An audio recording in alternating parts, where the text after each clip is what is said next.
Hello, and welcome back to another edition of Carrie's Gardening Channel. So today is June 18th, 2021, and I'm going to be planting some zinnias out today. Now, I'm going to be giving some planting tips and some different things like dealing with powdery mildew. So I have some right here. This is the Zinnia Giant Double Canary, and these have beautiful yellow flowers on them. You can see here they are starting to get the buds in to bloom, and I started these back in April 11th. I started these, and I did start them in the greenhouse. So one of the things when you're planting your giant type zinnias is that you don't disturb the root system when you're actually planting them, because what can happen is the flower itself can actually revert back to a single, and you'll actually lose your double giant flowers. I'm going to get these out here. Well, this one here has two of them stuck in it. I'm just going to plant these two here together. I'm not going to try and separate them. I'll take some of this off. They were kind of waiting in the greenhouse to be planted, and we're gardening in Pennsylvania in Zone 5B, and normally we have our stuff planted out way before this time, but due to some circumstances beyond our control, we're getting them planted a little bit later.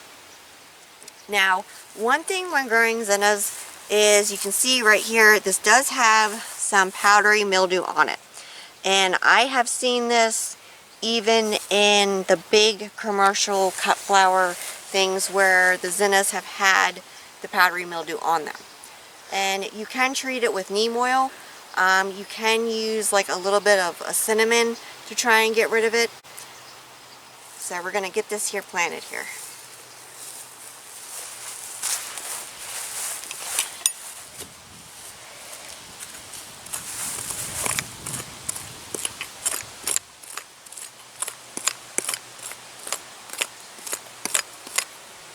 So this is kind of a temporary flower bed that we're putting in for this year.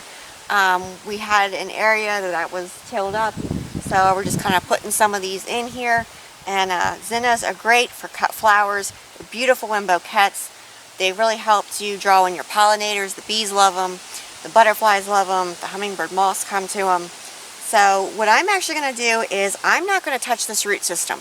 I'm just going to plant the way that it is. And if you see a lot of my other videos when I'm transplanting flowers, I rough the root systems up on my plants. But what I do with the zinnias when I plant these is I just go ahead and I put them right in, and then I fill in around them here.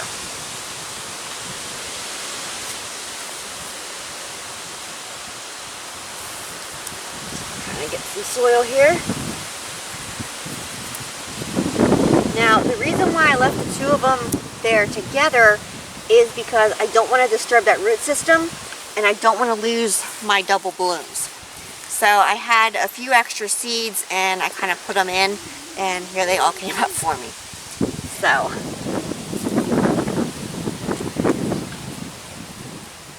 these will still grow. They'll still get the big heads on them, providing that you get them enough fertilizer. So it's not going to be like you're not going to have an issue with that, providing that you feed them enough. So a bloom boost works great on these, like a 15-30-15 bloom boost. I'll put a link down in the description for one. That will work great for keeping your flowers blooming. You definitely want to plant your zinnias out after the danger of frost has passed. You want to select a well-drained area to plant them in. You want to keep your soil moist but not soggy. You want to try and avoid watering them at night. That will also help to prevent the powdery mildew from starting. And zinnias come in multiple different colors. They're absolutely gorgeous, and you know, you can use them a lot in your bouquets. If you're doing a cut flower thing, you can put down landscaper's mulch, or you can put down your landscaper's fabric. That will help a lot with controlling like the weeds and different things. But we're not going to do that in this area because it's kind of like a temporary thing. So full sun, plant out after danger of frost, keep your soil moist but not soggy, And as these continue to grow, I'm going to come back with more video updates and I'm going to show them to you. And I'm hoping to be able to get to do some bouquets for you this year and kind of show you like how to design some of them. So if you like my video, please like, comment, subscribe. Please don't forget to hit the little notification button. I'll tell you as I put a new video on. You can also follow me on Twitter. I have a link down in the description for my Twitter account. Thank yous for watching and I hope you have a nice day. Bye!